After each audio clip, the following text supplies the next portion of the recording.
So ಈ ಶ್ಲೋಕದಲ್ಲಿ ನಮಗೆ ಭಗವಂತನ ಅನಂತತೆಯ ಬಗ್ಗೆ ಗೊತ್ತಾಗುತ್ತೆ. ಅಂದರೆ ಕೃಷ್ಣನು ಎಷ್ಟು ಅನಂತನಾಗಿದ್ದಾನೆ ಅಂತ. ಇನ್ನೊಂದು ನಮಗೆ ಗೊತ್ತಾಗೋದು ಜೀವ ಎಷ್ಟು ಸೀಮಿತವಾಗಿದೆ, ಅಂದರೆ ಜೀವಾತ್ಮ ಎಷ್ಟು ಲಿಮಿಟೆಡ್ ಆಗಿದೆ. ಭಗವಂತ ಅನಂತನಾಗಿದ್ದಾನೆ ಮತ್ತು ಜೀವಾತ್ಮ ಸೀಮಿತವಾಗಿದೆ. ಅದರ ಜೊತೆಗೆ ನಮಗೆ ಇನ್ನೊಂದು ಇದರಲ್ಲಿ ನಾವು ಕಾಣೋದು, ಇದನ್ನು ಹೇಳಿರೋರು ಸೂತ ಗೋಸ್ವಾಮಿಗಳು. ಸೂತ ಗೋಸ್ವಾಮಿ ಒರಿಜಿನಲಿ ಈ ಭಾಗವತ ಪುರಾಣವನ್ನು ಪರೀಕ್ಷಿತ್ ಮಹಾರಾಜರಿಗೆ ಹೇಳಿದ್ದು ಶುಕದೇವ್ ಗೋಸ್ವಾಮಿ. ಆ ಸಭೆಯಲ್ಲಿ ಸೂತ ಗೋಸ್ವಾಮಿ ಕೂಡ ಇರ್ತಾರೆ. ಅದಾದಮೇಲೆ ಅವರು ನೈಮಿಷಾರಣ್ಯದಲ್ಲಿ ಋಷಿಗಳು ಸೇರಿದ್ದಾಗ ಎಷ್ಟೋ ವರ್ಷಗಳಾದಮೇಲೆ ಆವಾಗ ಸೂತ ಗೋಸ್ವಾಮಿಗಳು ಅವ್ರು ಏನು ಕೇಳಿದರು ಶುಕದೇವ್ ಗೋಸ್ವಾಮಿಗಳಿಂದ, ಅದನ್ನೇ ಅವರು ಅಲ್ಲಿ ಋಷಿಗಳು ಪ್ರಶ್ನೆ ಮಾಡಿದಾಗ ಅಲ್ಲಿ ಹೇಳ್ತಾ ಇದ್ದಾರೆ. ಸೊ ಇಲ್ಲಿ ನಾವು ಸೂತ ಗೋಸ್ವಾಮಿಗಳ ವಿನಮ್ರತೆಯನ್ನು ನೋಡಬಹುದು. ಇಲ್ಲಿ ಅವ್ರು ಏನು ಹೇಳ್ತಾ ಇದ್ದಾರೆ, ಹೇಗೆ ಆಕಾಶದಲ್ಲಿ ಬೇರೆ ಬೇರೆ ಪ್ರಕಾರದ ಹಕ್ಕಿಗಳು ಹಾರಾಡುತ್ತವೆ, ಹೌದಲ್ವಾ? ಸೊಳ್ಳೆನೂ ಇದೆ, ಅದು ಒಂಥರ ಒಂದು ಹಾರಾಡುತ್ತೆ. ಅದೇ ಥರ ಗರುಡನೂ ಇದೆ, ಗರುಡ ಎಲ್ಲಿವರೆಗೂ ಹೋಗುತ್ತೆ, ಮೇಲ್ವರೆಗೂ ಹೋಗುತ್ತೆ. ಸೊಳ್ಳೆ ಏನೋ ಒಂದೆಷ್ಟು ಫೀಟ್ ಅಷ್ಟೇ, ಒಂದು 4 ಫೀಟೋ 6 ಫೀಟೋ 10 ಫೀಟೋ ಗೊತ್ತಿಲ್ಲ. ಸೊ ಸೊಳ್ಳೆನೂ ಹಾರಬಹುದು, ಗರುಡನೂ ಹಾರಬಹುದು. ಆದರೆ ಆಕಾಶಕ್ಕೆ ಅವರು ನಾನು ಕಂಪ್ಲೀಟ್ ಆಕಾಶದ ಕೊನೆಯಲ್ಲಿದೆ, ಇವನ್ ಗರುಡ ಹೇಳ್ಬೋದಾ ನಾನು ಆಕಾಶದ ಕೊನೆಗೆ ಹೋಗಿದ್ದೇನೆ ಅಂಥೇಳಿ? ಇಲ್ಲ. ಆಕಾಶ ಎಷ್ಟಿದೆ ಅಂತಂತಂದರೆ ಆಕಾಶ ಅನಂತವಾಗಿದೆ, ಅನ್ಲಿಮಿಟೆಡ್ ಆಗಿದೆ. ಆಕಾಶಕ್ಕೆ ಮಿತಿನೇ ಇಲ್ಲ. ಸೊ ಯಾವುದೇ ಹಕ್ಕಿ ಆದರೂ ಕೂಡ ತನ್ನ ಸಾಮರ್ಥ್ಯಕ್ಕೆ ತಕ್ಕ ಹಾಗೆ ಒಂದು ಲೆವೆಲ್ವರೆಗೆ ಹಾರಬಹುದು. ಸೊ ಅದೇ ಉದಾಹರಣೆಯನ್ನು ಇಲ್ಲಿ ಸೂತ ಗೋಸ್ವಾಮಿಗಳು ಕೊಡ್ತಾ ಇದ್ದಾರೆ. ಅಂದರೆ ಭಗವಂತನು ಆಕಾಶದಷ್ಟು ಅನಂತನಾಗಿದ್ದಾನೆ. ಅಂದರೆ ಅವನ ಗುಣಗಳು, ಅವನ ಲೀಲೆಗಳು, ಅವನ ರೂಪದ ವರ್ಣನೆ ಅದು ಅನಂತವಾಗಿದೆ. ಅದನ್ನು ಬೇರೆ ಬೇರೆ ಭಕ್ತರು ಎಷ್ಟು ವರ್ಣಿಸಬಹುದು ಅಂತಂತಂದರೆ ಎಷ್ಟು ಅವರು ಭಗವಂತನನ್ನು ಸಾಕ್ಷಾತ್ಕಾರ ಮಾಡಿಕೊಂಡಿದ್ದಾರೆ. ನಾನು ಭಗವಂತನನ್ನು ಎಷ್ಟು ತಿಳಿದುಕೊಂಡಿದ್ದೇನೆ ಅಷ್ಟೇ ವರ್ಣಿಸಬಹುದು, ಯಾವುದೇ ಭಕ್ತನಾಗಿರಲಿ. ಕೆಲವೊಬ್ಬರು ಭಗವಂತನನ್ನು ಸ್ವಲ್ಪ ತಿಳ್ಕೊಂಡಿರ್ತಾರೆ, ಅವರಷ್ಟೇ ವರ್ಣನೆ ಮಾಡ್ಬೋದು. ಕೆಲವೊಬ್ಬರು ಹೆಚ್ಚು ತಿಳ್ಕೊಂಡಿರ್ತಾರೆ, ಅವರಷ್ಟೇ ವರ್ಣನೆ ಮಾಡ್ಬೋದು. ಯಾರೂ ಕೂಡ ನಾನು ಸಂಪೂರ್ಣವಾಗಿ ಭಗವಂತನನ್ನು ಅರ್ಥ ಮಾಡ್ಕೊಳ್ಬಿಟ್ಟಿದ್ದೇನೆ ಈಗ ಯಾರೂ ಕೂಡ ಹೇಳಲಿಕ್ಕಾಗಲ್ಲ. ಆಕಾಶ ಹೇಗೆ ಅನಂತವಾಗಿದೆ ಅದೇ ರೀತಿ ಎಷ್ಟು ದೊಡ್ಡ ಪಕ್ಷಿ ಆದರೂ ಕೂಡ ಅವರು ಹೇಳಲಿಕ್ಕಾಗಲ್ಲ ನಾನು ಇಡೀ ಆಕಾಶವನ್ನು, ನಾನು ಆಕಾಶದ ತುದಿಯನ್ನೇ ನಾನು ಹೋಗಿ ಮುಟ್ಟಿದ್ದೇನೆ ಅಂಥೇಳಿ.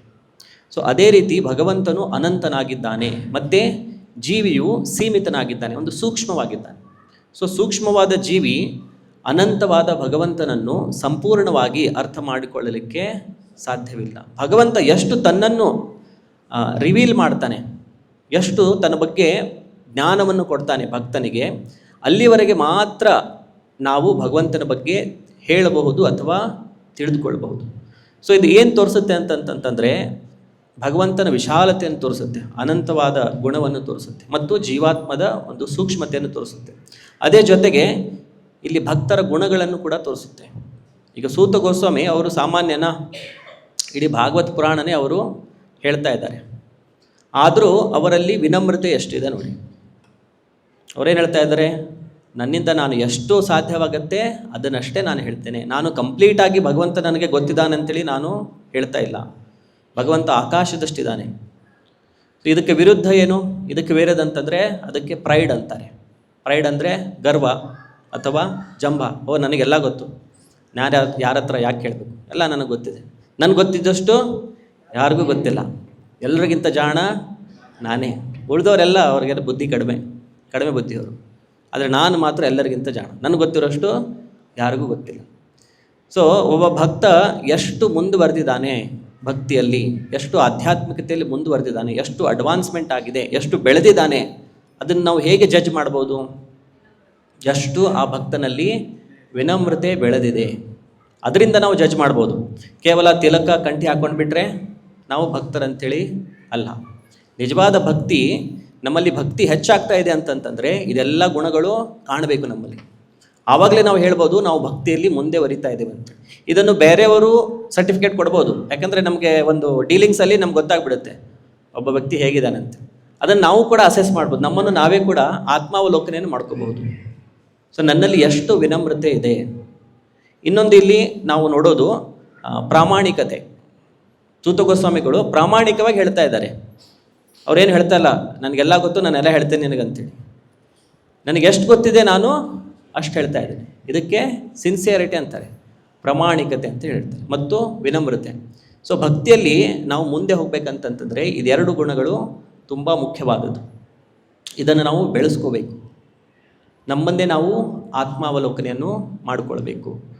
ನನ್ನಲ್ಲಿ ಪ್ರಾಮಾಣಿಕತೆ ಇದೆಯಾ, ನನ್ನಲ್ಲಿ ವಿನಮ್ರತೆ ಇದೆಯಾ, ಅಥವಾ ನಾನು ಮೋಸ ಮಾಡ್ತಾ ಇದ್ದೇನೆ, ಸುಮ್ಮನೆ ತೋರಿಸ್ಕೊಳ್ಳಿಕ್ಕೆ ಅಷ್ಟೇ ಏನೋ ಮಾಡ್ತಾ ಇರೋದು, ಒಳಗಡೆ ಮನಸ್ಸಿನಲ್ಲಿ ಏನೋ ಬೇರೆದೇ ಇರುತ್ತೆ. ಅಥವಾ ವಿನಮ್ರತೆ ಇಲ್ಲದೆ ಇರೋದು, ಜಂಭ ಇರೋದು, ನಾನೇ ದೊಡ್ಡವನು, ನನಗೆಲ್ಲ ಗೊತ್ತು. ಸೊ ಈ ಗುಣಗಳಿದ್ದರೆ ನಾವು ಇನ್ನೂ ತುಂಬ ಕೆಳಮಟ್ಟದಲ್ಲಿದ್ದೇವೆ, ಇನ್ನೂ ತುಂಬ ಬೆಳಿಬೇಕು. ಸೊ ಇಲ್ಲಿ ಸೂತ ಗೋಸ್ವಾಮಿಗಳಿಂದ ನಮಗೆ ಇದು ಗೊತ್ತಾಗುತ್ತೆ. ಮತ್ತು ಇನ್ನೊಂದು ನಮಗೆ ಇಲ್ಲಿ ಗೊತ್ತಾಗೋದಂತಂತಂದರೆ, ನಾವು ಯಾವಾಗಲೂ ಭಗವಂತನ ಕೃಪೆಯ ಮೇಲೆ ಅವಲಂಬಿತರಾಗಿರಬೇಕು. ಭಗವಂತನು ಅನಂತನಾಗಿರೋದ್ರಿಂದ ನಾವು ನಮ್ಮ ಶಕ್ತಿಯಿಂದ ಭಗವಂತನನ್ನು ತಿಳಿದುಕೊಳ್ಳಿಕ್ಕೆ ಸಾಧ್ಯವಿಲ್ಲ. ಸೊ ಯಾವಾಗ ಭಗವಂತನ ಸ್ವತಃ ನಮ್ಮ ಮೇಲೆ ಕೃಪೆಯನ್ನು ಮಾಡ್ತಾನೆ, ಆವಾಗ ಮಾತ್ರ ನಾವು ಭಗವಂತನನ್ನು ತಿಳಿದುಕೋಬಹುದು. ನಮ್ಮ ಜ್ಞಾನದಿಂದ ನಾವು ಭಗವಂತನನ್ನು ತಿಳಿದುಕೊಳ್ಳಿಕ್ಕೆ ಆಗಲ್ಲ. ಕೇವಲ ಭಗವಂತನ ಕೃಪೆ ನಮ್ಮ ಮೇಲೆ ಆದಾಗ ಮಾತ್ರ ನಾವು ಭಗವಂತನನ್ನು ತಿಳಿದುಕೋಬಹುದು. ಇನ್ನೊಂದು ನಾವಿಲ್ಲಿ ನೋಟ್ ಮಾಡಬಹುದು, ನಮ್ಮ ಯೋಗ್ಯತೆಗೆ ಅನುಗುಣವಾಗಿ ಭಗವಂತನು ನಮ್ಮನ್ನು ರಿವೀಲ್ ಮಾಡ್ತಾನೆ, ತನ್ನ ಬಗ್ಗೆ ಜ್ಞಾನವನ್ನು ಕೊಡ್ತಾನೆ. ನಮ್ಮ ಯೋಗ್ಯತೆಗೆ ಅನುಗುಣವಾಗಿ. ನಮ್ಮ ಯೋಗ್ಯತೆ ಅಂತಂದರೆ ನಮ್ಮಲ್ಲಿ ಎಷ್ಟು ಭಗವಂತನ ಮೇಲೆ ಭಕ್ತಿ ಬೆಳೀತಾ ಇದೆ. ನಾನು ತುಂಬ ಕೆಳಸ್ತರದಲ್ಲಿದ್ದರೆ ಅದಕ್ಕೆ ಭಗವಂತನು ಅಷ್ಟೇ ನಮಗೆ ತೋರಿಸ್ಕೊಡ್ತಾನೆ. ನಾವು ಹೇಗೆ ನಮ್ಮಲ್ಲಿ ಭಕ್ತಿ ಹೆಚ್ಚಾಗ್ತಾ ಹೋಗುತ್ತೆ. ಭಕ್ತಿ ಅಂತಂದರೆ ಇದೆಲ್ಲ ಗುಣಗಳು, ತೃಣಾದಪಿ ಸುನೇಚನ ತರೋರಪಿ ಸಹಿಷ್ಣುನ, ಇದೆಲ್ಲ ಗುಣಗಳು. ವಿನಮ್ರರಾಗಿರುವುದು, ಸರಳತೆ ಇರೋದು, ಪ್ರಾಮಾಣಿಕತೆ ಇರೋದು, ಇದೆಲ್ಲ ಗುಣಗಳು ಹೆಚ್ಚು ಹೆಚ್ಚು ನಮ್ಮಲ್ಲಿ ಬೆಳೀತಾ ಹೋದರೆ ಭಗವಂತನು ಕೂಡ ನಮ್ಮನ್ನು ಹೆಚ್ಚು ಹೆಚ್ಚು ತನ್ನ ಬಗ್ಗೆ ಜ್ಞಾನವನ್ನು ಕೊಡ್ತಾ ಹೋಗ್ತಾನೆ. ಸೊ ಅದಕ್ಕೆ ನಾವು ಯಾವಾಗಲೂ ಭಗವಂತನ ಕೃಪೆಯ ಮೇಲೆ ಆಧಾರಿತರಾಗಿರಬೇಕು. ಮತ್ತು ನಮ್ಮ ಭಗವಂತನನ್ನು ತಿಳಿದುಕೊಳ್ಳೋದು ನಮ್ಮ ಯೋಗ್ಯತೆಯಲ್ಲಿ ಇಲ್ಲ ಅಂಥೇಳಿ ಅದು ಕೂಡ ನಮಗೆ ಗೊತ್ತಿರಬೇಕು. ಭಗವಂತನ ಕೃಪೆ ಯಾವಾಗ ನಮ್ಮ ಮೇಲೆ ಆಗುತ್ತೆ, ಆವಾಗ ಕೇವಲ ನಾವು ಭಗವಂತನನ್ನು ತಿಳಿದುಕೋಬಹುದು. ಇನ್ನೊಂದು ಇಲ್ಲಿ ನಾವು ತಿಳಿದುಕೊಳ್ಳುವಂಥ ವಿಷಯ ಅಂತಂತಂದರೆ, ಕೇವಲ ಭಕ್ತಿಯಿಂದ ಮಾತ್ರ ನಾವು ಭಗವಂತನನ್ನು ತಿಳ್ಕೋಬಹುದು. ಭಗವದ್ಗೀತೆಯಲ್ಲಿ ಕೂಡ ಕೃಷ್ಣ ಹೇಳೋದು, ಭಕ್ತ್ಯಾ ಮಾಂ ಅಭಿಜಾನಾತಿ ಯಾವಾನ್ ಯಶಾಸ್ಮಿ ತತ್ವತಃ. ಕೇವಲ ಭಕ್ತಿಯಿಂದ ಮಾತ್ರ ನಾವು ಭಗವಂತನನ್ನು ಅರ್ಥ ಮಾಡ್ಕೊಳ್ಬೋದು.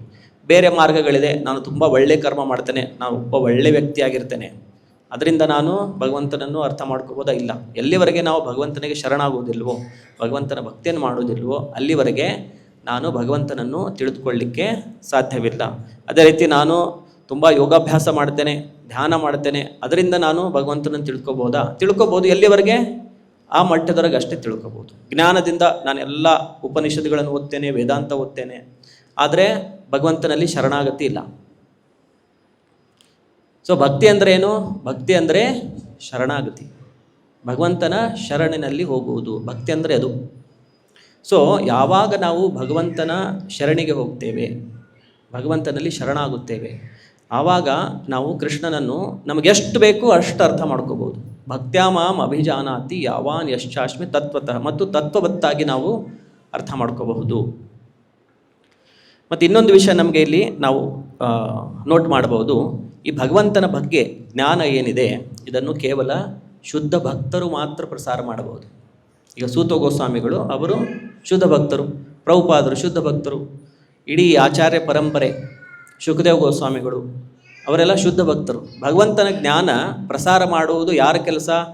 ಇದು ಶುದ್ಧ ಭಕ್ತರ ಕೆಲಸ. ಅವರಿಂದ ಮಾತ್ರ ಆಗುತ್ತೆ, ಬೇರೆ ಯಾರಿಂದನೂ ಭಗವಂತನ ಬಗ್ಗೆ ಜ್ಞಾನವನ್ನು ಪ್ರಸಾರ ಮಾಡಲಿಕ್ಕೆ ಆಗಲ್ಲ. ಅವರೇನೇ ಮಾಡಲಿಕ್ಕೆ ಪ್ರಯತ್ನ ಮಾಡಿದರೂ ಎಲ್ಲ ತಪ್ಪು ಇನ್ಫಾರ್ಮೇಷನ್ನೇ ಕೊಡ್ತಾರೆ ಭಗವಂತನ ಬಗ್ಗೆ. ಭಕ್ತರಾಗದೇ ಇರುವವರು ಯಾರಾದರೂ ನಾನು ಕೃಷ್ಣನ ಬಗ್ಗೆ ಹೇಳ್ತೇನೆ ನಿಮಗೆ ಅಂತೇಳಿ ಹೇಳಿದ್ರೆ ಅವನ್ನೆಲ್ಲ ನಮಗೆ ಮಿಸ್ಇನ್ಫಾರ್ಮೇಷನ್ನೇ ಕೊಡ್ತಾ ಇದ್ದಾರೆ, ತಪ್ಪು ಮಾಹಿತಿಯನ್ನೇ ಕೊಡ್ತಿರ್ತಾನೆ. ಸೊ ಕೇವಲ ಭಗವಂತನ ಶುದ್ಧ ಭಕ್ತರು ಮಾತ್ರ ಭಗವಂತನ ಬಗ್ಗೆ, ಭಗವಂತನ ನಾಮದ ಪ್ರಸಾರ, ಭಗವಂತನ ಲೀಲೆಗಳ ಪ್ರಸಾರ, ಭಗವಂತನ ಗುಣದ ಪ್ರಸಾರ ಕೇವಲ ಶುದ್ಧ ಭಕ್ತರಿಂದ ಮಾತ್ರ ಸಾಧ್ಯವಿದೆ. ಯಾಕಂದರೆ ಆ ಶುದ್ಧ ಭಕ್ತರನ್ನು ಕೃಷ್ಣ ಸ್ವಯಂ ಶಕ್ತಿಯನ್ನು ಕೊಟ್ಟಿರ್ತಾನೆ. ಅವರು ಭಗವಂತನಿಂದನೇ ಶಕ್ತಿ ಸಂಪನ್ನರಾಗಿರುತ್ತಾರೆ. ಕೃಷ್ಣ ಶಕ್ತಿ ವಿನ ನಹಿ ತಾರ ಪ್ರವರ್ತನ ಅಂಥೇಳಿ ಚೈತನ್ಯ ಚರಿತಾಮೃತದಲ್ಲಿ ಹೇಳ್ತಾರೆ. ಎಲ್ಲಿವರೆಗೆ ಕೃಷ್ಣನ ಶಕ್ತಿ ನಮ್ಮಲ್ಲಿ ಇರುವುದಿಲ್ಲವೋ ಅಲ್ಲಿಯವರೆಗೆ ಕೃಷ್ಣನ ನಾಮದ ಪ್ರಚಾರವಾಗಲಿ, ಕೃಷ್ಣನ ಉಪದೇಶದ ಪ್ರಚಾರವಾಗಲಿ, ಕೃಷ್ಣನ ಲೀಲೆಗಳ ಪ್ರಚಾರವಾಗಲಿ, ಇದು ಏನನ್ನು ನಾವು ಮಾಡಲಿಕ್ಕೆ ಆಗಲ್ಲ. ಸೊ ಈ ಶ್ಲೋಕದಿಂದ ನಾವು ಇದೆಲ್ಲ ವಿಷಯಗಳನ್ನು ತಿಳಿದುಕೋಬಹುದು. ಭಗವಂತನು ಅನಂತನಾಗಿದ್ದಾನೆ, ನಾವು ತುಂಬ ಸೂಕ್ಷ್ಮರಾಗಿದ್ದೇವೆ. ಆಮೇಲೆ ನಮ್ಮಲ್ಲಿ ವಿನಮ್ರತೆ ಮತ್ತು ಪ್ರಾಮಾಣಿಕತೆ ಇರಬೇಕು. ಭಗವಂತನನ್ನು ನಾವು ತಿಳಿದುಕೋಬೇಕಂದ್ರೆ ಅದಿರಬೇಕು. ಕೇವಲ ಭಗವಂತನ ಕೃಪೆಯಿಂದ ಮಾತ್ರ ನಾವು ಭಗವಂತನನ್ನು ಪಡೆದುಕೋಬಹುದು. ಆಮೇಲೆ ಯೋಗ್ಯತೆಗೆ ಅನುಗುಣವಾಗಿ ಭಗವಂತ ತನ್ನ ಜ್ಞಾನವನ್ನು ನಮಗೆ ಕೊಡ್ತಾನೆ. ಆಮೇಲೆ ಕೇವಲ ಭಕ್ತಿಯ ಮೂಲಕ ಮಾತ್ರ ನಾವು ಭಗವಂತನನ್ನು ತಿಳಿದುಕೋಬಹುದು ಮತ್ತು ಭಕ್ತಿಯ ಪ್ರಸಾರ ಶುದ್ಧ ಭಕ್ತರಿಂದ ಮಾತ್ರ ಸಾಧ್ಯ. ಇದರ ಭಾವಾರ್ಥದಲ್ಲಿ ಪ್ರಭುಪಾದರು ನಿರಾಕಾರವಾದಿಗಳ ಬಗ್ಗೆ ಹೇಳಿದ್ದಾರೆ. ಆಮೇಲೆ ಯಾರು ಪರಮಾತ್ಮನನ್ನು ಸಾಕ್ಷಾತ್ಕಾರ ಮಾಡ್ಕೊಳ್ತಾರೆ ಅವ್ರ ಬಗ್ಗೆ ಹೇಳಿದ್ದಾರೆ. ಮತ್ತು ಭಗವಂತನ ಪ್ರೀತಿಯಿಂದ ಸೇವೆ ಮಾಡುವಂತಹ ಪ್ರೇಮ ಭಕ್ತರ ಬಗ್ಗೆ ಕೂಡ ಹೇಳಿದ್ದಾರೆ. ಸೊ ಇದನ್ನು ನಾವು ಭಗವದ್ಗೀತೆಯ ಕೆಲವು ಶ್ಲೋಕಗಳಲ್ಲಿ ಕೂಡ ಇದೇ ಇಲ್ಲಿ ಏನು ಹೇಳಿದ್ದಾರೆ ಅದನ್ನು ನಾವು ಭಗವದ್ಗೀತೆಯಲ್ಲೂ ಕೂಡ ಕೃಷ್ಣ ಅದೇನು ಹೇಳಿದ್ದಾನೆ. ಈಗ ಕೃಷ್ಣ ಅನ್ಲಿಮಿಟೆಡ್ ಇದ್ದಾನೆ ಅಂಥೇಳಿ ಭಗವದ್ಗೀತೆಯಲ್ಲಿ ಎಷ್ಟೋ ಕಡೆ ನಾವು ನೋಡ್ತೇವೆ. ಕೆಲವೊಂದು ಶ್ಲೋಕಗಳಲ್ಲಿ ನಮೇ ವಿದುಹು ಸುರಗಣ ಪ್ರಭವಂ ನ ಮಹರ್ಷಯ ಅಹಂ ಆದಿರ್ಹಿ ದೇವಾನಾಂ ಮಹರ್ಷೀಣಾಂ ಚ ಸರ್ವಶಃ. ಇಲ್ಲಿ ಕೃಷ್ಣ ಹೇಳ್ತಾ ಇರೋದು ನಮೇ ವಿದುಹು ಸುರಗಣ ಪ್ರಭವಂ ನ ಮಹರ್ಷಯ. ಸೊ ನಾವೆಲ್ಲ ಸಾಮಾನ್ಯ ಜನರು, ನಮಗಿಂತ ಮೇಲೆ ಇರೋರು ಅಂತಂತಂದರೆ ದೇವತೆಗಳು. ಸೊ ದೇವತೆಗಳು ನಮಗಿಂತ ಎಷ್ಟು ಶಕ್ತಿಶಾಲಿಗಳಿದ್ದಾರೆ ಅಲ್ವಾ. ಇದು ಸೂರ್ಯ ನೋಡಿ, ಸೂರ್ಯನಲ್ಲಿ ಎಷ್ಟು ಶಕ್ತಿ ಇದೆ ನಾವು ನೋಡಲಿಕ್ಕೂ ಆಗಲ್ಲ. ಸೂರ್ಯನನ್ನು ನೋಡ್ಬೋದಾ ನೀವು? ಹಿಂಗೆ ಕಣ್ಣಿಟ್ಟು ಎಷ್ಟೊತ್ತು ನೋಡ್ಬೋದು? ಫ್ಯೂ ಸೆಕೆಂಡ್ಸ್ ಅಷ್ಟೇ. ಅಷ್ಟರಲ್ಲಿ ನಮ್ಮ ಕಣ್ಣು ಕುಕ್ಲಿಕ್ಕೆ ಶುರು ಆಗಿಬಿಡುತ್ತೆ. ಅಂದರೆ ಅಷ್ಟು ಪ್ರಭಾವಶಾಲಿ, ಅಷ್ಟು ಶಕ್ತಿಶಾಲಿ ಇದ್ದಾನೆ ಸೂರ್ಯ. ಅದು ಒಬ್ಬ ಸೂರ್ಯ ದೇವತೆ, ಅವನು ಕೂಡ ಒಬ್ಬ ವ್ಯಕ್ತಿ. ಅದೇ ರೀತಿ ಇಂದ್ರ, ಚಂದ್ರ, ಎಷ್ಟೋ ದೇವತೆಗಳಿದ್ದಾರೆ, ಯಮರಾಜನಿದ್ದಾನೆ, ಎಲ್ಲರನ್ನೂ ಮೃತ್ಯು. ಸೊ ಇವನ್ ಅಂಥ ದೊಡ್ಡ ದೊಡ್ಡ ದೇವತೆಗಳು, ಅದಕ್ಕಿಂತ ಎಲ್ಲ ಮೇಲೆ ಹೋದರೆ ಬ್ರಹ್ಮ, ಇಡೀ ಬ್ರಹ್ಮಾಂಡವನ್ನೇ ಸೃಷ್ಟಿ ಮಾಡಿರೋನು ಬ್ರಹ್ಮ. ಸೊ ಇವನ್ ಅಂಥ ದೊಡ್ಡ ದೊಡ್ಡ ದೇವತೆಗಳು ಕೂಡ ನಮೇ ವಿದುಹು, ಅವರು ನನ್ನನ್ನು ಸಂಪೂರ್ಣವಾಗಿ ಅರ್ಥ ಮಾಡಿಕೊಳ್ಳಲಿಕ್ಕೆ ಸಾಧ್ಯವಿಲ್ಲ. ಅದೇ ರೀತಿ ಮಹರ್ಷಿಗಳು, ದೊಡ್ಡ ದೊಡ್ಡ ಋಷಿಗಳು ಕೂಡ, ಅವರು ಕೂಡ ನನ್ನನ್ನು ಸಂಪೂರ್ಣವಾಗಿ ನನ್ನ ಪ್ರಭವಂ ನ ಮಹರ್ಷಯ ಅಹಂ ಆದಿರ್ಹಿ ದೇವಾನಾಂ ಮಹರ್ಷೀಣಾಂ ಚ ಸರ್ವಶಃ, ಅವರೆಲ್ಲರ ಮೂಲ ನಾನೇ. ಸೊ ಕೃಷ್ಣನನ್ನು ಅರ್ಥ ಮಾಡ್ಕೊಳ್ಳೋದು ಸಾಮಾನ್ಯವಾದಂತಹ ವಿಚಾರ ಅಲ್ಲ. ಅದು ಕೇವಲ ಶುದ್ಧ ಭಕ್ತರ ಕೃಪೆಯಿಂದ ಮಾತ್ರ ನಾವು ಕೃಷ್ಣನನ್ನು ತಿಳಿದುಕೋಬಹುದು. ಇನ್ನೊಂದು ಕಡೆ ಕೃಷ್ಣ ಹೇಳ್ತಾರೆ ಭಗವದ್ಗೀತೆಯಲ್ಲಿ, ಅಥವಾ ಬಹುನೈತೇನ ಕಿಂ ಜ್ಞಾತೇನ ತವಾರ್ಜುನ ವಿಷ್ಟಭ್ಯಾಹಂ ಇದಂ ಕೃತ್ಸ್ನಂ ಏಕಾಂಶೇನ ಸ್ಥಿತೋ ಜಗತ್. 10ನೇ ಅಧ್ಯಾಯದಲ್ಲಿ ಇದು ಕೂಡ ಹೇಳಿರೋದು. ಅಲ್ಲಿ ಕೃಷ್ಣ ತನ್ನ ವಿಭೂತಿಗಳ ವರ್ಣನೆಯನ್ನು ಮಾಡ್ತಾರೆ. ವಿಭೂತಿಗಳ ವರ್ಣನೆಯನ್ನು ಮಾಡಿ, ಇದೆಲ್ಲ ನಾನು ಏನು ಹೇಳಿದ್ದೇನೆ ಇದು ಕೇವಲ ನನ್ನ ಒಂದು ಅಂಶ ಮಾತ್ರ. ಅಥವಾ ಬಹುನೇತೇನ ಕಿಂ ಜ್ಞಾತೇನ ತವಾರ್ಜುನ ವಿಷ್ಟಭ್ಯ ಅಹಂ ಇದಂ ಕೃತ್ಸ್ನಂ ಏಕಾಂಶೇನ ಸ್ಥಿತೋ ಜಗತ್. ಕೇವಲ ನನ್ನ ಒಂದು ಅಂಶದಿಂದ ಈ ಇಡೀ ಜಗತ್ತು ನಿಂತುಕೊಂಡಿದೆ. ಸೊ ಕೃಷ್ಣ ಅನ್ಲಿಮಿಟೆಡ್ ಆಗಿದ್ದಾನೆ. ಕೃಷ್ಣನನ್ನು ಅರ್ಥ ಮಾಡಿಕೊಳ್ಳೋದು ಅಷ್ಟು ಸುಲಭ ಅಲ್ಲ. ಎಲ್ಲಿವರೆಗೆ ನಾವು ಕೃಷ್ಣನಿಗೆ ಸರೆಂಡರ್ ಆಗಲ್ವೋ, ಶರಣಾಗತರಾಗುವುದಿಲ್ವೋ, ಅಲ್ಲಿವರೆಗೆ ನಾವು ಕೃಷ್ಣನನ್ನು ಅರ್ಥ ಮಾಡಿಕೊಳ್ಳಿ ಆಗಲ್ಲ. ಅದೇ ರೀತಿ ಕೃಷ್ಣನು ತುಂಬ ಪ್ರೇಮಮಯ ಕೂಡ. ಇಷ್ಟು ಶ್ರೇಷ್ಠ ವ್ಯಕ್ತಿ ಇದ್ದಾನೆ, ಅವನಲ್ಲಿ ಇಷ್ಟು ಐಶ್ವರ್ಯಗಳಿದೆ, ಇಷ್ಟು ಜ್ಞಾನ ಇದೆ, ಆದರೂ ಅವನು ತುಂಬ ಒಬ್ಬ ಲವಿಂಗ್ ಪರ್ಸನ್, ತುಂಬ ಪ್ರೀತಿಯನ್ನು ಮಾಡುವಂಥ ವ್ಯಕ್ತಿ. ಅದು ಕೂಡ ಕೃಷ್ಣನ ಗುಣ. ಅದು ಯಾರಿಗೆ? ಯಾರು ಅವನ ಶರಣಾಗಿರ್ತಾರೆ, ಯಾರು ಅವರ ಭಕ್ತರಾಗಿರ್ತಾರೆ, ಅವರಿಗೆ ಕೃಷ್ಣ ತನ್ನ ಐಶ್ವರ್ಯವನ್ನೆಲ್ಲ ಮರೆತು ಬಿಡ್ತಾನೆ. ನಾನು ಇಷ್ಟು ದೊಡ್ಡ ವ್ಯಕ್ತಿ ಅನ್ನೋದನ್ನು ಕೃಷ್ಣ ತಲೆಯಲ್ಲಿ ಇಟ್ಕೊಂಡಿರೋದಿಲ್ಲ. ಯಾರು ಕೃಷ್ಣನ ಭಕ್ತರಾಗ್ತಾರೆ ಅವರಿಗೆ ಕೃಷ್ಣ ತಾನೇ ಅವರ ದಾಸ ಕೂಡ ಆಗ್ತಾನೆ. ಈಗ ಅರ್ಜುನನ ಇದರಲ್ಲಿ ನಾವು ನೋಡಿರ್ಬೋದು ಭಗವದ್ಗೀತೆಯಲ್ಲಿ, ಅರ್ಜುನನ ಸಾರಥಿಯಾಗಿದ್ದಾನೆ. ಸಾರಥಿ ಅಂದರೆ ಏನು? ಡ್ರೈವರ್ ಅಲ್ವಾ. ಭಗವಂತ ಇಷ್ಟು ಶಕ್ತಿಶಾಲಿ, ಅವನನ್ನು ತಿಳಿದುಕೊಳ್ಳಿಕ್ಕೆ ಸಾಧ್ಯ ಇಲ್ಲ. ಅಂಥ ವ್ಯಕ್ತಿ ತನ್ನ ಭಕ್ತನ ಸಲುವಾಗಿ ಅವನೇನಾಗಿದ್ದಾನೆ? ಒಬ್ಬ ಸಾರಥಿ, ಒಬ್ಬ ಸೇವಕ ಕೂಡ ಆಗಲಿಕ್ಕೆ ರೆಡಿಯಾಗಿದ್ದಾನೆ. ಸೊ ಇದು ಕೃಷ್ಣನ ಗುಣಗಳು. ಇದನ್ನು ನಾವು ತಿಳಿದುಕೊಳ್ಳಿಕ್ಕೆ ಪ್ರಯತ್ನ ಪಡಬೇಕು. ಇದನ್ನು ನಾವು ಕೇವಲ ಶುದ್ಧ ಭಕ್ತರ ಕೃಪೆಯಿಂದ ಮಾತ್ರ ನಾವು ಇದನ್ನು ತಿಳಿದುಕೋಬಹುದು. ಆಮೇಲೆ ಜೀವ ಕೂಡ ತುಂಬ ಚಿಕ್ಕದಾಗಿದೆ, ತುಂಬ ಸ್ಮಾಲ್ ಆಗಿದೆ. ಅದನ್ನು ಕೂಡ ಭಗವದ್ಗೀತೆಯಲ್ಲಿ ನಾವು ಬೇರೆ ಬೇರೆ ಕಡೆ ನೋಡ್ತೇವೆ. ಒಂದು ಕಡೆ ಕೃಷ್ಣ ಹೇಳ್ತಾರೆ, ಮಮೈವಾಂಶೋ ಜೀವಲೋಕೆ ಜೀವಭೂತ ಸನಾತನ ಮನಃ ಷಷ್ಟಾನಿ ಇಂದ್ರಿಯಾಣಿ ಪ್ರಕೃತಿ ಸ್ಥಾನಿ ಕರ್ಷತಿ. ಸೊ ಇವೆಲ್ಲ ಜೀವಾತ್ಮಗಳು ಕೃಷ್ಣ ಹೇಳೋದು ಇವೆಲ್ಲ ನನ್ನ ಅಂಶಗಳು ಅಂತೇಳಿ, ನನ್ನ ಒಂದು ಅಂಶ ಅಂದರೆ ನಾವು ಕೃಷ್ಣನ ಅಂಶ. ಸೊ ಅಂಶ ಏನಿದೆ ಪೂರ್ಣವನ್ನು ಸಂಪೂರ್ಣವಾಗಿ ಅರ್ಥ ಮಾಡ್ಕೊಳ್ಳಿಕ್ಕೆ ಸಾಧ್ಯವಿಲ್ಲ. ಇನ್ನೊಂದು ಕಡೆ ಕೃಷ್ಣ ಭಗವದ್ಗೀತೆಯಲ್ಲಿ ಹೇಳ್ತಾರೆ, ಅಜ್ಞಾನೇನ ಆವೃತಂ ಜ್ಞಾನಂ ತೇನ ಮುಹ್ಯಂತಿ ಜಂತವಃ. ಈಗ ಜೀವಾತ್ಮಗಳು ಈ ಭೌತಿಕ ಸಂಸಾರದಲ್ಲಿ ಬಂದಿರುವಂಥವ್ರು ನಾವೆಲ್ಲರೂ, ಮನುಷ್ಯರಾಗಲಿ ಬೇರೆ ಪ್ರಾಣಿ ಪಕ್ಷಿಗಳಾಗಿರಲಿ, ಎಲ್ಲರ ಒಳಗಡೆ ಇರೋದು ಒಂದು ಜೀವಾತ್ಮ, ಅದು ನಿಜವಾದ ವ್ಯಕ್ತಿ. ನಾವೆಲ್ಲ ಅಂತಂದರೆ ಆ ಶರೀರದ ಒಳಗಡೆ ಇರುವಂತಹ ಆತ್ಮ. ಸೊ ಈಗಿನ ನಮ್ಮ ಸ್ಥಿತಿ ಏನಾಗಿದೆ ಅಂತಂತಂದರೆ, ಅಜ್ಞಾನೇನ ಆವೃತಂ ಜ್ಞಾನಂ, ನಮ್ಮ ನಿಜವಾದ ಜ್ಞಾನ ಏನಿದೆ ಅದು ಅಜ್ಞಾನದಿಂದ ಆವೃತವಾಗಿದೆ, ಅದು ಕವರ್ ಆಗಿದೆ. ತೇನ ಮುಹ್ಯಂತಿ ಜಂತವಃ, ಅದರಿಂದಾಗಿ ಅವರು ಈಗ ಮಾಯೆಯ ಪ್ರಭಾವದಲ್ಲಿ ಬಂದಿದ್ದಾರೆ. ಸೊ ಮಾಯೆ ಅಂತಂತಂದ್ರೆ ಏನು?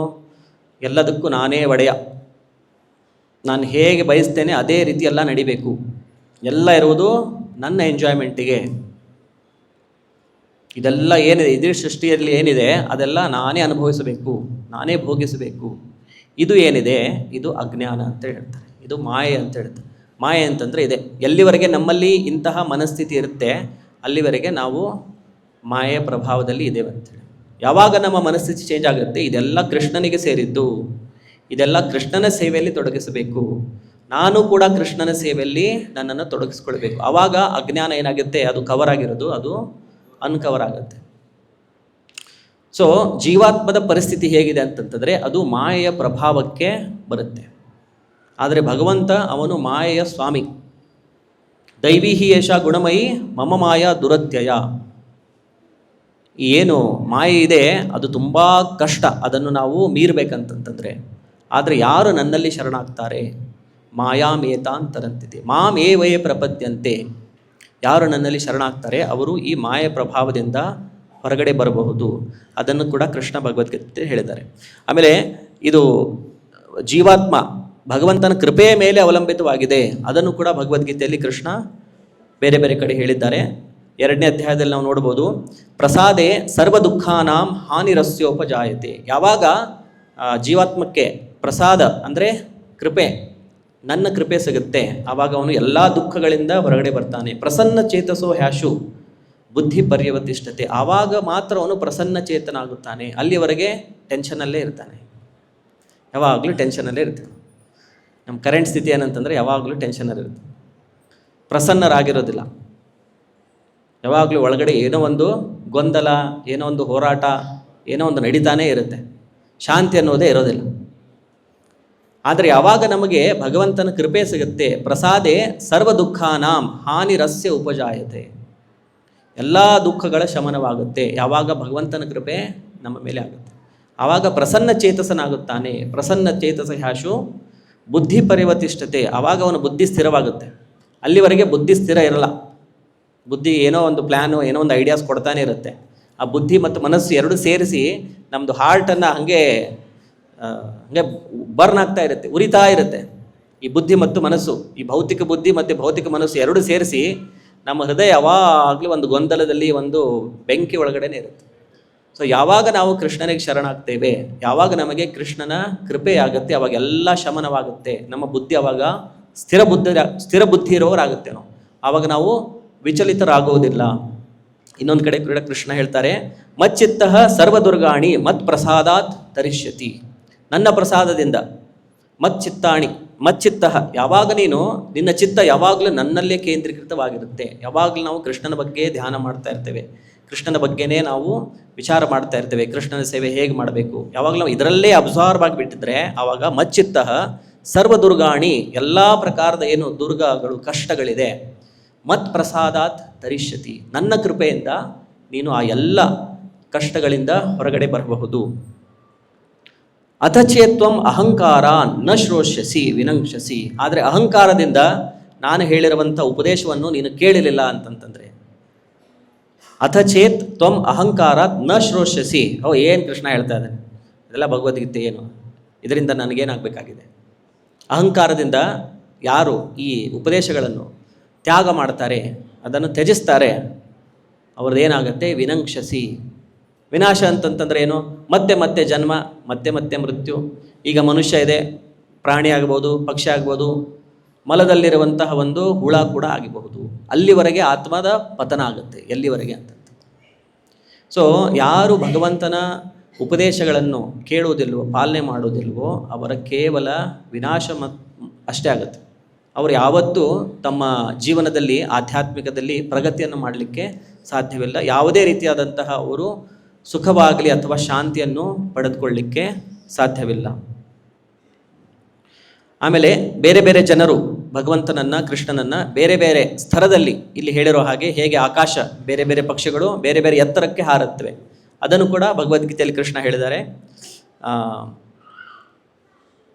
ಯಾರು ನಾಸ್ತಿಕರಾಗಿರ್ತಾರೆ ಅವರು ಭಗವಂತನನ್ನು ಯಾವಾಗ ನೋಡ್ತಾರೆ? ಅವರು ಕೂಡ ಭಗವಂತನನ್ನು ನೋಡ್ತಾರೆ. ಯಾವಾಗ ನೋಡ್ತಾರೆ? ನಾಸ್ತಿಕರಾದವರು ಅವರು ಕೂಡ ಭಗವಂತನನ್ನು ನೋಡ್ತಾರೆ. ಯಾವಾಗ? ಸಾಯೋ ಸಮಯದಲ್ಲಿ. ಅವರಿಗೆ ಭಗವಂತ ಏನಂತಂದರೆ ಮೃತ್ಯುನೇ ಭಗವಂತ. ಅವರಿಗೆ ಇಡೀ ಜೀವನ ನಂಬಲಿಲ್ಲ, ಫೈನಲಿ ಮೃತ್ಯು ಬಂದಾಗ ಸರೆಂಡರ್ ಆಗಲಿಲ್ಲ. ಭಗವಂತನಿಗೆ ನಂಬುವುದಂತಂದ್ರೇನು? ಭಗವಂತನಲ್ಲಿ ಸರೆಂಡರ್ ಆಗೋದು. ಇಡೀ ಜೀವನ ಸರೆಂಡರ್ ಆಗಲಿಲ್ಲ, ಶರಣಾಗತನಾಗಲಿಲ್ಲ. ಆದರೆ ಮೃತ್ಯು ಮುಂದೆ ಸರೆಂಡರ್ ಆಗಲೇಬೇಕು. ಅಲ್ಲೇನಾದರೂ ನನ್ನ ಹತ್ರ ನಾನು ಕೋಟ್ಯಾಧಿಪತಿ, ನಾನು ಇಡೀ ವಿಶ್ವದಲ್ಲೇ ನಂಬರ್ 1 ರಿಚೆಸ್ಟ್ ಪರ್ಸನ್, ನನಗೆ ಯಾಕೆ ಮೃತ್ಯು ಬರಬೇಕು? ಹೇಳಿಕ್ಕಾಗತ್ತಾ? ಎಷ್ಟು ಡಾಕ್ಟರ್ಸ್ ಇದ್ದಾರೆ, ಎಲ್ಲ ಡಾಕ್ಟರ್ಸ್ ಕರ್ಕೊಂಡು ಬನ್ನಿ, ಎಷ್ಟು ಅಡ್ವಾನ್ಸ್ ಮೆಡಿಸಿನ್ ಇದೆ ಅದನ್ನು ತಗೊಂಡು ನನಗೆ ಯಾಕೆ ವಯಸ್ಸಾಗಬೇಕು, ನಾನು ಯಾಕೆ ಮುದುಕಾಗಬೇಕು? ಎಷ್ಟೇ ಶ್ರೀಮಂತ ವ್ಯಕ್ತಿ ಆದರೂ ಕೂಡ ಅವನು ಫೈನಲಿ ಸ್ಟ್ರೆಚರ್ ಮೇಲೆ ನಡಿಲಿಕ್ಕಾಗಲ್ಲ, ಹೇಳಲಿಕ್ಕಾಗಲ್ಲ, ಎಲ್ಲ ಮಲಮೂತ್ರ ಕೂಡ ಎಲ್ಲ ಬೆಡ್ಡಲ್ಲೇ. ಸೊ ಯಾರು ಭಗವಂತನಿಗೆ ಶರಣಾಗೋದಿಲ್ವೋ ಅವ್ರು ಅಲ್ಟಿಮೇಟ್ಲಿ ಭಗವಂತನಿಗೆ ಈ ಮೃತ್ಯುವಿನ ರೂಪದಲ್ಲಿ, ವೃದ್ಧಾಪ್ಯದ ರೂಪದಲ್ಲಿ, ರೋಗಗಳ ರೂಪದಲ್ಲಾದರೂ ಶರಣಾಗಲೇಬೇಕು.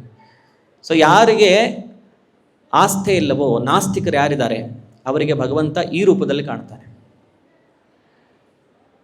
ನೆಕ್ಸ್ಟ್, ಅವರಿಗೆ ಮೃತ್ಯು ಸರ್ವಹರಶ್ಚ ಅಹಂ, ನಾನು ಮೃತ್ಯುವಿನ ರೂಪದಲ್ಲಿ ಅವ್ರ ಹತ್ರ ಏನಿದೆ ಎಲ್ಲ ತೊಗೊಂಡು ಬಿಡ್ತೇನೆ ಅಂತ ಹೇಳ್ತಾರೆ. ಸರ್ವಹರ, ಎಲ್ಲವನ್ನು ನಾನು ಕಿತ್ಕೊಂಡು ಬಿಡ್ತೇನೆ ಮೃತ್ಯುವಿನ ರೂಪದಲ್ಲಿ ಬಂದು. ಕರ್ಮಿಗಳಿಗೆ ಕಾಮೈಸ್ತೈಸ್ತೆ ಹೃತಜ್ಞಾನ ಪ್ರಪದ್ಯಂತೆ ಅನ್ಯ ದೇವತಾ ತಮ್ ತಮ್ ನಿಯಮಮಾಸ್ಥಾಯ ಪ್ರಕೃತಿಯ ನಿಯತಾ ಸ್ವಯ. ಸೊ ಯಾರು ಕರ್ಮಿಗಳಂತಂತಂದರೆ ನನ್ನ ಆಸೆಗಳೆಲ್ಲ ಪೂರ ಆಗಬೇಕು, ನನಗೇನು ಆಸೆಗಳಿದೆ ಅದನ್ನೆಲ್ಲ ನಾನು ಪೂರೈಸಬೇಕು. ಅದಕ್ಕೆ ನಾನು ಯಾರ ಕಾಲಿಗೆ ಬೇಕಾದರೂ ಹೋಗಿಬಿಡ್ತೇನೆ. ಅವರಲ್ಲಿ ಸ್ವಲ್ಪ ಆಸ್ಥೆ ಇದೆ, ಯಾರೋ ನನಗಿಂತ ಮೇಲೆ ಯಾರೋ ಒಬ್ರು ಇದ್ದಾರೆ, ಯಾರಂತೇಳಿ ಅವ್ರಿಗೆ ಕ್ಲಿಯರಾಗಿ ಗೊತ್ತಿಲ್ಲ. ಆದರೆ ನನ್ನ ಕೆಲಸ ಆಗಬೇಕು, ನನ್ನ ಕೆಲಸ ಆಗಬೇಕಂದ್ರೆ ನಾನು ಯಾರ ಕಾಲಿಗೆ ಬೇಕಾದರೂ ಹೋಗಿಬಿಡ್ತೇನೆ. ಅವ್ರ ಮೇಲೆ ಸ್ವಲ್ಪ ನಿಮಗೇನಾದರೂ ಪ್ರೀತಿ ಇದೆಯಾ? ಪ್ರೀತಿ ಗೀತಿ ಏನಿಲ್ಲ, ನನ್ನ ಕೆಲಸ ಆಗಬೇಕಷ್ಟೇ. ಅದಕ್ಕೆ ಇದನ್ನು ಮಾಡಬೇಕಾ? ನಾನು ಅದನ್ನು ಮಾಡ್ಲಿಕ್ಕೆ ರೆಡಿ. ಇದು ಮಾಡಿದ್ರೆ ನನಗೆ ಕೆಲಸ ಆಗುತ್ತಾ? ಓಕೆ, ನಾನು ಮಾಡ್ತೇನೆ. ಇದನ್ನು ಮಾಡಬೇಕಾ? ಇದನ್ನು ಮಾಡಿದ್ರೆ ನನ್ನ ಕೆಲಸ ಆಗುತ್ತಾ? ಆಗುತ್ತೆ. ಸೊ ಕರ್ಮಿಗಳಂತಂತಂದರೆ ಈ ಥರ.